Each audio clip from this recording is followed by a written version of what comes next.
Okay, welcome back. It's Wednesday and it is 12 o'clock, so we're going to begin. We're going to do a Rashi from the fourth Aliyah today. I'll bring that up for you on the screen. Again, thank you to Rabbi Levitt for filling in for me yesterday. I'm sorry that I couldn't be here, but happy to be back today and to continue to learn with you. In the fourth Aliyah, we get really into the heart of the 10 Makos, the 10 plagues brought upon the Egyptians. In the beginning of the Aliyah, we have Moshe and Aaron's initial encounter with Paro. They're trying to convince him to let the Jewish people go. They're trying to give him signs and wonders to show them they're really representative of a powerful God, to try to convince him to let the Jewish people go. And of course, Paro is unimpressed at that stage and refuses. Just like Moshe threw his staff down to the ground and it turned to a snake, Paro's magicians were able to do the same thing, and therefore he dismisses them altogether. And now they have to go for their second approach to Paro. They have to approach him again and ask to release the Jewish people. And if not, now they're going to bring upon him the first of the 10 plagues, which is the plague of Dam, the plague of blood. And that's where we come to in our Aliyah.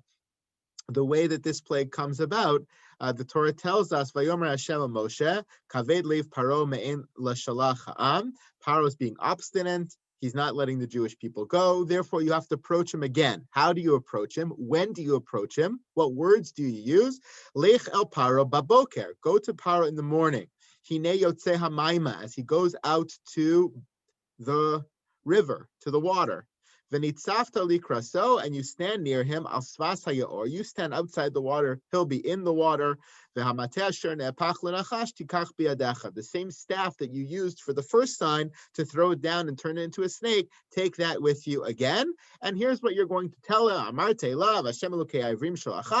God of the Hebrews, he sent me to send my people away.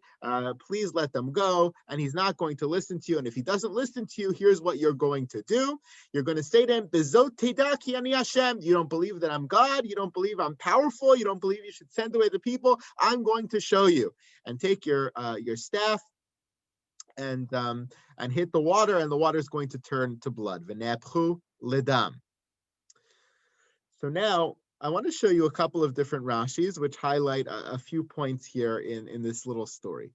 First of all, you have to note over here, when he's giving him the instructions of when to approach Paro with this first Makkah, he says, approach him in the morning. Hine yotze hamayma. He's going out to the river. He's going out to bathe. So Rashi notes over here, Hineha Yotze Hamayma, Linakavav. He's going out to the river in order to do his business, to go to the bathroom, like you would have to do in the morning. Shahaya Oses Atzmo Elohim, Ve'omer She'eno Tzarech Linakavav. Mashkim v'yotze lenilus v'ose sham tzarachav. What happened over here? Paro tried to pretend that he was a god. He tried to portray himself as a god. And as a god, he tried to pretend that he never had to go to the bathroom. But of course, he was human. He had to go to the bathroom. So he used to go at very early morning to the Nile before people were around to go to the bathroom over there. So no one would realize that he's human, people would think he's godly. And that's why he tells him to go out in the morning when he's going to bathe or he's going to go to the bathroom in the Nile. He says, that's the time to go.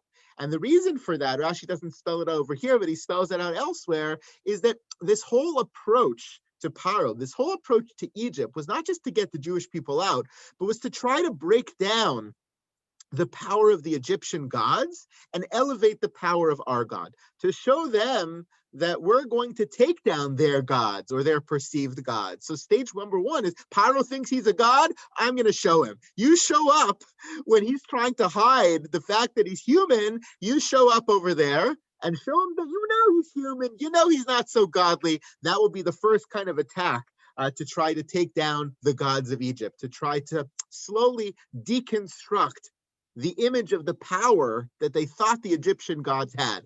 And that's followed up, by the way, with the first Makkah, Makkah's Dam. Rashi says over here, when he tells Moshe that when he hits the water is going to turn to blood. Why was this the first Makkah? Vinilus ola umashkes haaretz. We know that rain doesn't irrigate the ground in Egypt. The Nile overflowing irrigates the land of Egypt. So this is the major difference between Egypt and the land of Israel. It's the reason for the productivity of the land of Egypt and the centrality of the land of Egypt in the ancient world. Umitzrayim ovdim lanilus. Lafikach hilka es yir asam. Ve'achar kach hilka osam.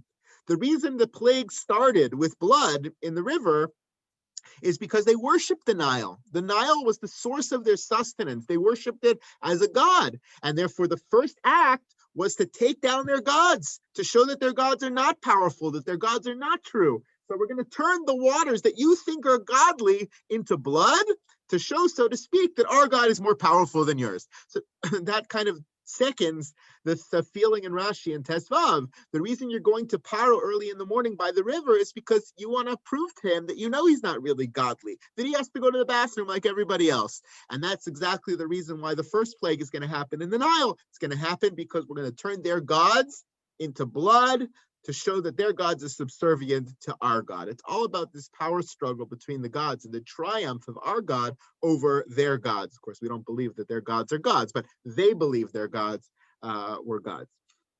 I think that's beautiful kind of connection between these two Rashis, and all of the pieces of this story are honing in on that element of the attack of the gods. But there's something else that struck me about this first Rashi.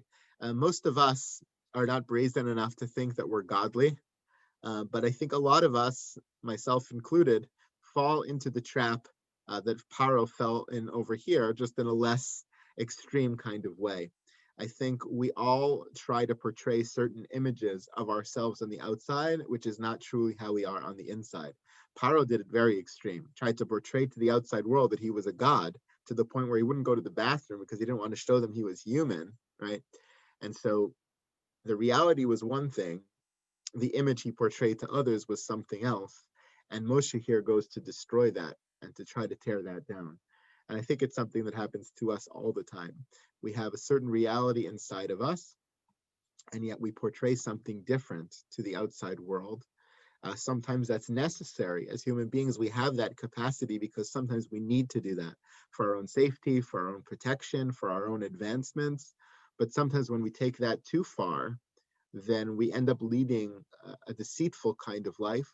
We end up leading a life where we're not tochel kavaro, where our insides and outsides don't match, a lack of integrity, which in the end of the day, if we do that too much, and if we do that in the wrong context, then it ends up destroying us as well, because just like Paro is taken down over here and his godly image is shattered, that image of ourselves that we have starts to become the predominant image that we believe in, even though it's not the reality. But eventually that image is shattered as well. I think the Rashi here is very poignant just in terms of our own human experiences, and trying to be very careful when we do that, when we portray one image to the outside world that's different than the reality on the inside, to do it carefully, to do it sparingly, and to always reinforce to ourselves what the true image is inside, so that we never lose sight of that, even as we're portraying a slightly different image to the world. Thank you, everybody, and have a great day.